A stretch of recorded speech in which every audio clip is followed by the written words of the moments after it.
அனைவருக்கும் அன்பு வணக்கங்கள். வேலுண்டு வினையில்லை, மயிலுண்டு பயமில்லை, குகனுண்டு குறைவில்லை, கந்தன் உண்டு கவலை இல்லை. வேல்மாறல் விளக்க பகுதி 6.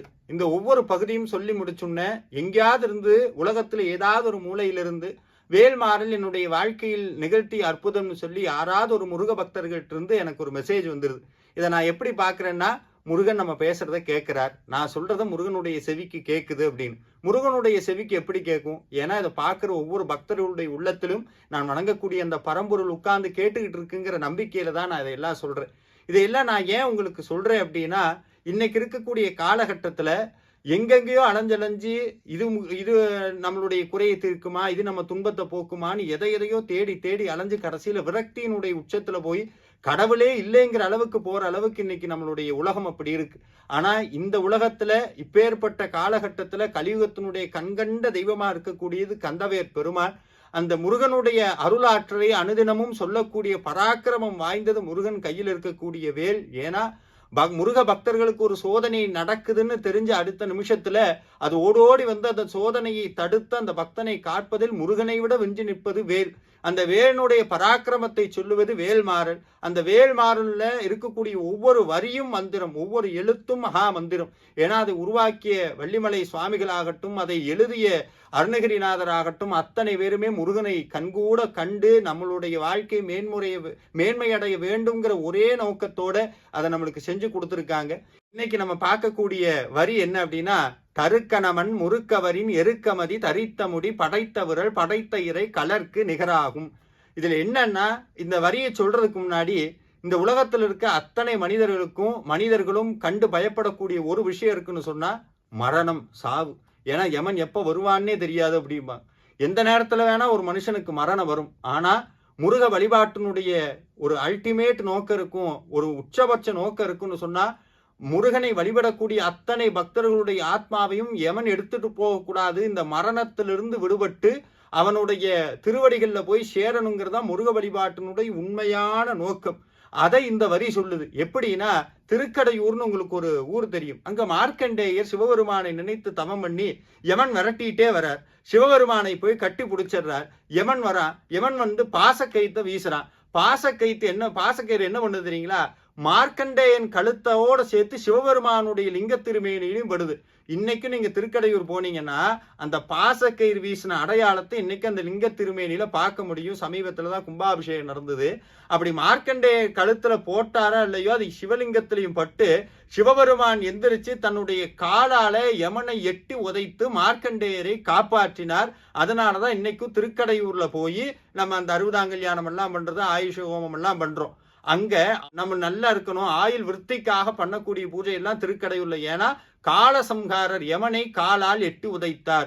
சிவபெருமான் கையால தள்ளி உள்ள, சூளத்தால குத்தல, தன் திருவடியினால தள்ளி விட்டார். ஏன் திருவடியினால தள்ளி விட்டார் அப்படின்னா, மார்க்கண்டேய சரணடைந்தது எங்கன்னா இறைவனுடைய திருவடியை. அதை இந்த இடத்துல சொல்றார் அருணகிரிநாதர். என்னன்னா, தருக்க நமன்னு சொன்னா செருக்கோட வரக்கூடிய யமனா, சாதாரணமா யமன் வரமாட்டானா. இவனை எல்லாம் பிடிச்சிட்டு போறதுக்கு நான் வரணுமா, வேற வழியில கொண்டு போவோம் அப்படின்னு சொல்லிட்டு இவன் தானே அப்படின்னு சொல்லி அசால்ட்டா எண்ணி வருவானா. அப்படி செருக்கோட வர யமனை தருக்கணவன் முறுக்கவரின் என்னன்னா வேகமா வருவானா. இந்த வேகமா வந்து அப்படி பாசக்கயித்த வீச நினைக்கும் போது சிவபெருமான் தோன்றுவாராம். எப்படின்னா, எருக்கம்பூ சூடி இருக்கிறார், அதுக்கப்புறம் நிலாபிறை வைத்திருக்கிறார், அதுக்கப்புறம் என்னைக்குமே வெற்றி அடையக்கூடிய சொல்லதற்கு வீடு இணையே இல்லாத சிவபெருமானுடைய பாதத்துக்கு நிகராக ஒரு பொருள் முன்னாடி வந்து நிக்குமா.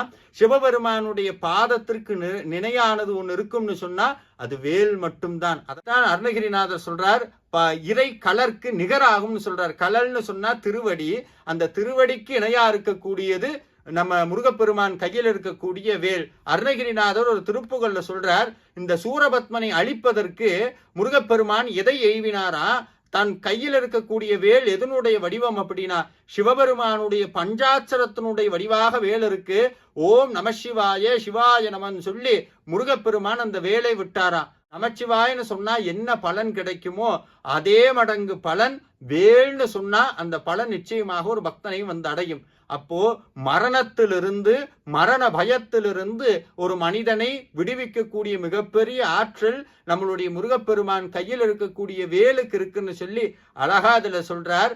தருக்கணவன் முறுக்கவரின் எருக்கமதி தரித்த முடி படைத்த விரல் படைத்த இறை கலர்க்கு நிகராகுங்கிறார். இதுல இன்னொரு விஷயம், மரணம் அப்படின்னு சொன்னா என்னன்னா, நிறைய பேர் செத்து போனதுக்கு அப்புறம் எங்க போகணும் நிறைய பேருக்கு தெரியாது. நம்மளுடைய சமயம் சொல்லுது, அவங்க செஞ்ச பாவ புண்ணிய வினைக்கேற்ப திருப்பி ஒரு பிறவி எடுப்பாங்க, திருப்பி பிறப்பாங்க, திருப்பி இறப்பாங்க. ஆனா உண்மையான முருக வழிபாடு செஞ்சு, முருகா இந்த ஆத்மா உன்ட்டதான் வரணும், திருப்பி பிறவி வேண்டான்னு யாரெல்லாம் நினைக்கிறாங்களோ அவங்க கிட்ட யமன் வரமாட்டாங்கிறத அருணகிரிநாதர் சொல்றார். இன்னொன்னு சொல்றேங்க, இந்த உலகத்துல எத்தனை சமயத்தை வேணா நீங்க தேடி தேடி பாருங்க, எங்கேயாவது ஒரு சமயமாவது மரணத்தை கிட்ட வர சொல்லி காது காதா நான் அப்புறேன் அப்படின்னு எங்கேயுமே சொல்லியிருக்க மாட்டாங்க. ஆனா அருணகிரிநாதர் சொல்றாரு யமன்ட்ட, கொஞ்சம் இங்க வா, கிட்ட வா அப்படிங்கிறார். இந்த விஜயகாந்த் சொல்லுவார்ல, இங்க வாங்க அடிக்க மாட்டேன்னு, அதே மாதிரி கந்தர் அலங்காரத்துல அருணகிரிநாதர் சொல்றார், யமன் இங்க வாடா, நான் அடிக்கலாம் மாட்டேன், இங்க வாங்குறார். அதை வைக்கிற என்னன்னா, என்கிட்ட என்னென்ன ஆயுதம் இருக்குன்னு சொல்லி யமன் வந்து மனுஷனை பயன்படுத்துவான். சூலாயுதம் இருக்கு, பாசக்கயிறு இருக்குன்னு. அருணகிரிநாதர் சொல்றார், சூலாயுதம் விழுகிற அளவுக்கு யமனை அடிச்சு விரட்டி விடுவாரா அருணகிரிநாதர். இப்ப அருணகிரிநாதருக்கு அவ்வளவு சக்தி இருக்கான்னு கேட்டா, அருணகிரிநாதர்கிட்ட இல்ல, அவருக்குள்ள முருகன் இருக்கிறார். முருகன் அவருக்குள்ள மட்டும்தான் இருப்பாரா? இல்ல, யாரெல்லாம் திருப்புகழை மனமுன்றி படிக்கிறார்களோ, யாரெல்லாம் வேல்மாறலி தினமும் பாராயணம் பண்றாங்களோ அவங்களுக்கெல்லாம் மரண பயம் இருக்காது. மரண பயம்னா என்ன? கடைசி நேரத்துல வருதா? ஆஹா, ஒவ்வொரு நாடும் நமக்குள்ள ஏதாவது ஒரு பயம் வருது. நோயினால பயம், பணத்தினால பயம், பதவியினால பயம், இன்னும் சொல்லிக்கிட்டே போலாம். இந்த பயமெல்லாம் நம்ம சேர்த்து சொல்லுமே மரண பயமா இருக்குன்னு. இந்த மரண பயம் வராது. இந்த 2 வரியை திருப்ப திருப்ப சொன்னால் மரணம் வராது, மரண பயம் வராது. காரணம், நமக்கு முன்னாடி ஒரு பொருள் நிக்குது. அந்த பொருள் என்ன தெரியுமா?